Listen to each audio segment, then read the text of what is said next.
Masukkanlah Yesus ke seluruh dunia dengan doa. Bawalah yang hilang, yang takut dan bimbang, agar dilepaskan dari dosa. Masukkanlah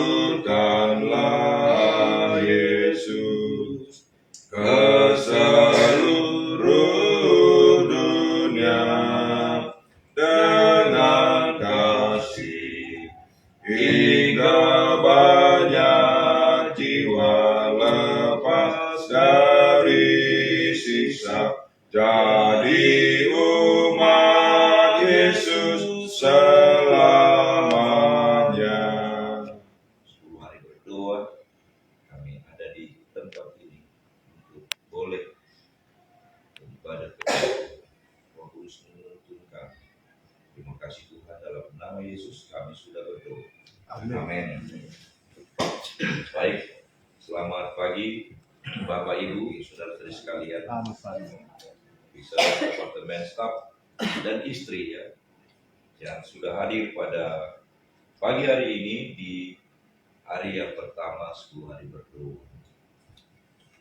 Kebetulan dalam kutipannya menyebutkan pagi saya coba lihat,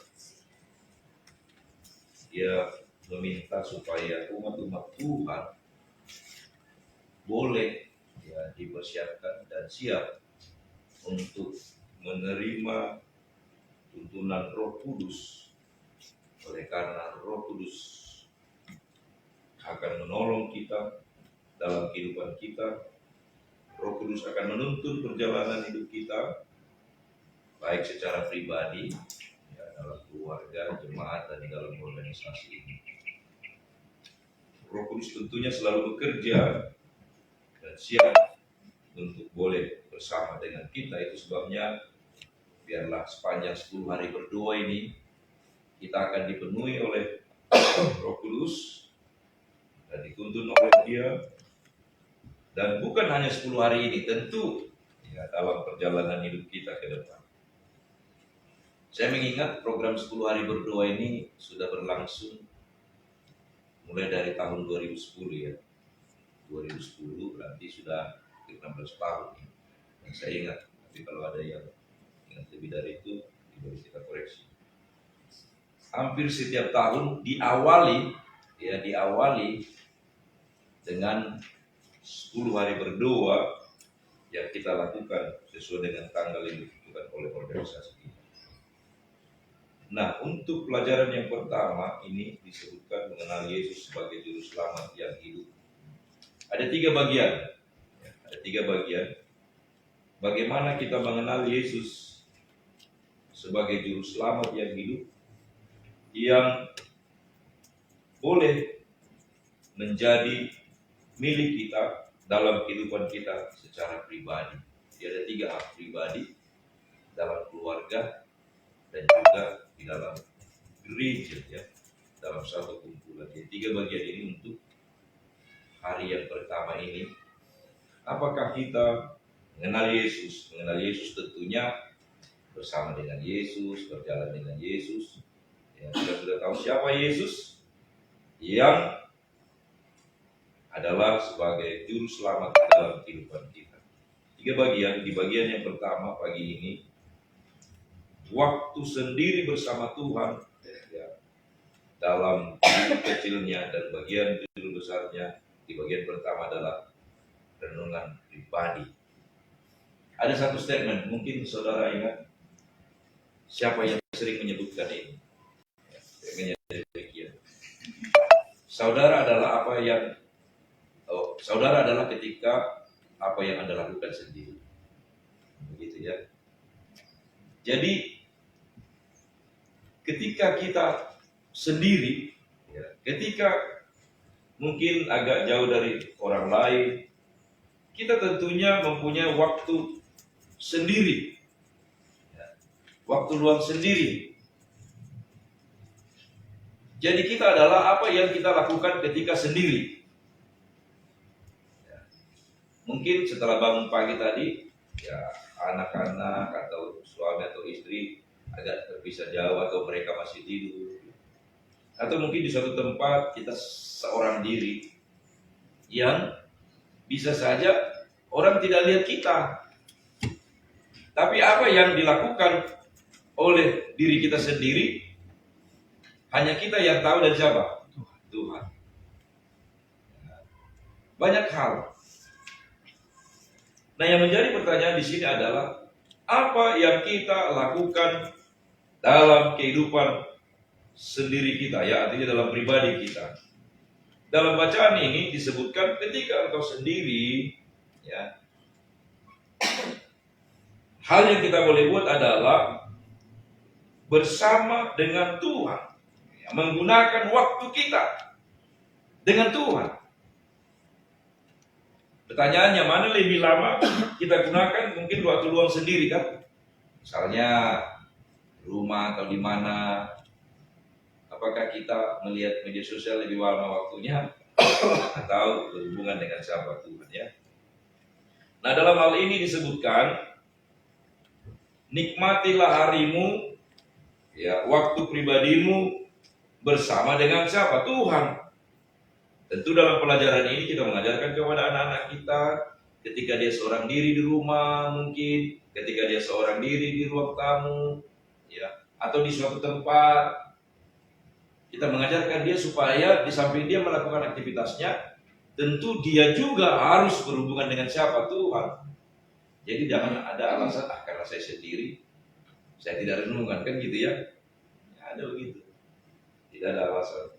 Jadi gunakan waktu untuk berhubungan dengan Tuhan. Di sini disebutkan membaca, bertemu dengan Tuhan, berdoa, ya, berjalan bersama dengan siapa?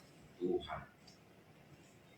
Itu sebabnya doa pribadi itu berhubungan dengan Tuhan adalah lebih baik, saya kira, doanya panjang-panjang daripada doa secara umum. Apalagi kalau jam 2 syafaat, kan. Tapi kalau doa pribadi, lihat waktunya, ya. Oh, masih ada waktu kita panjang berdoa kepada Tuhan. Itu saya yakin apapun yang kita ungkapkan kepada Tuhan itu terserah kita tuh, hubungan kepada Tuhan pribadi panjang. Ya, curhat kepada Tuhan. Nah, ada petunjuk di sini yang disampaikan oleh penulis kita. Ambil waktu bersama dengan Tuhan, berdoa, baca firman Tuhan, ya, merenungkan firman Tuhan. Berdoa pribadi, baca firman Tuhan, merenungkan firman Tuhan. Petunjuk-petunjuknya di sini, baca firman Tuhan, lalu berdoa kepada Tuhan, renungkan firman Tuhan. Setelah kita baca firman Tuhan, kita renungkan, ya. Mengawali bukan tahun baru, Natal kemarin, ya, kami bagi 2 waktu, satu waktu di rumah orang tua saya, satu waktu di rumah orang tua saya, kan begitu ya sifatnya. Nah, lalu di hari pertama paginya jam 4 lewat, saya lihat jam 4 lewat. Nah, saya lihat, oh, di mana nih orang tua? Karena kebetulan orang tua tidak sana, sudah di sana. Lalu saya intip, dia baca Alkitab punya suaminya, bapak saya. Lalu saya perhatikan setelah dibaca itu pasal, saya mau cari tahu, saya memang ingin cari tahu. Dia 2. Ya, setelah 2 dia kemas-kemas, artinya masak pagi. Nah, saya senang, oh berarti ya orang tua saya ini untung dia gaptekan.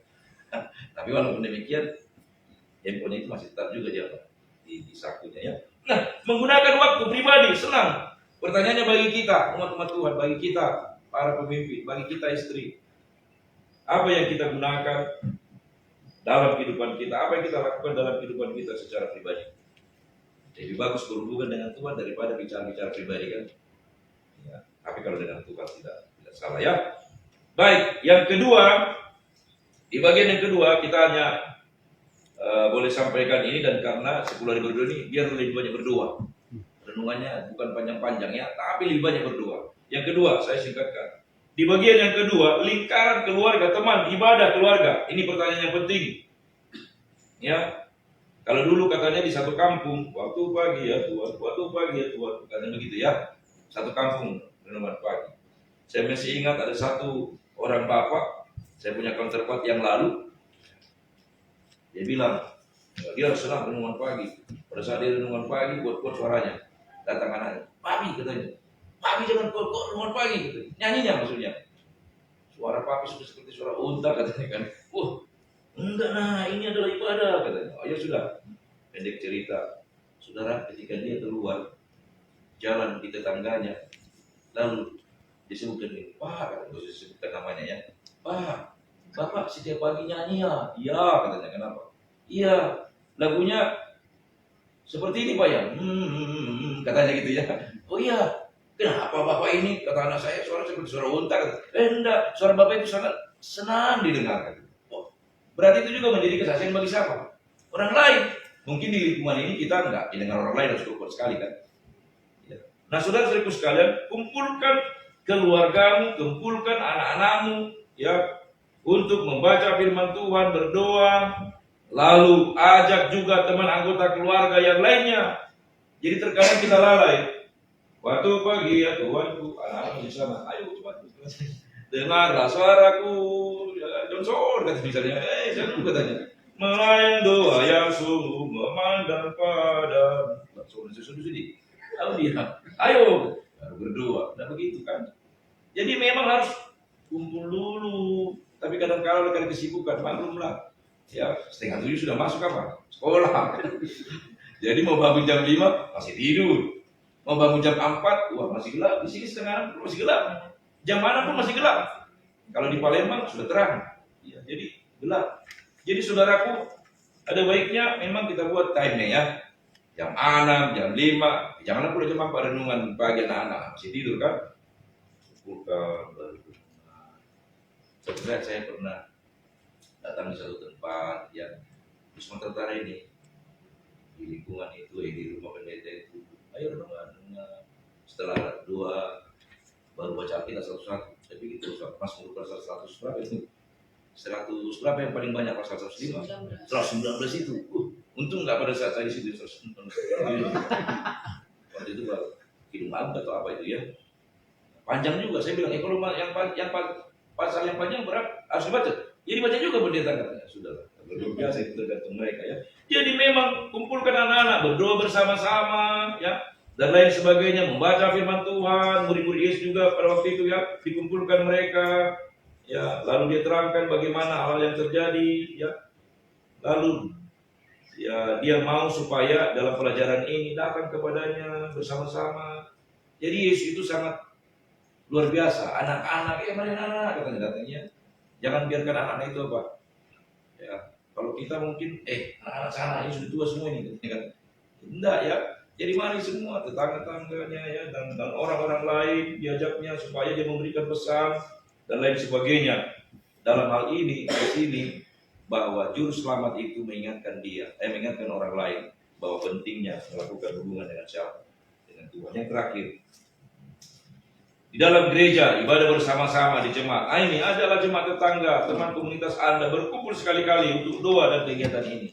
Jadi gembala jemaat ya ada rutin untuk doanya kan? Ada doa pagi, hari Minggu, olahraga.